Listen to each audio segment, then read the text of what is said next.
కోతి బట్టి తెచ్చి కొత్త పుట్టము గట్టి కొండ ముచ్చులెల్లా గొలిచినట్లు నీతిహీనునొద్ద నిర్భాగ్యులుందురు విశ్వదాభిరామ వినురవేమ.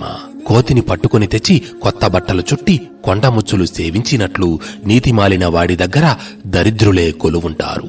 ఈ భావాన్ని మన నిత్య జీవితానికి ఎలా అన్వయించుకోవాలో ఇప్పుడు చూద్దాం.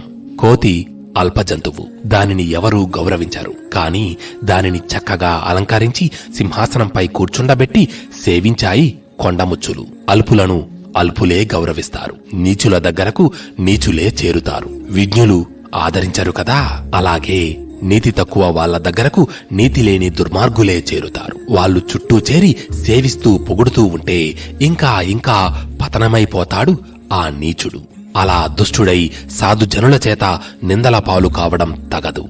అందుచేత మానవుడు నీతిమంతంగా జీవించాలి, నీతిమంతులతో కలిసి ఉండాలి అని తాత్పర్యం.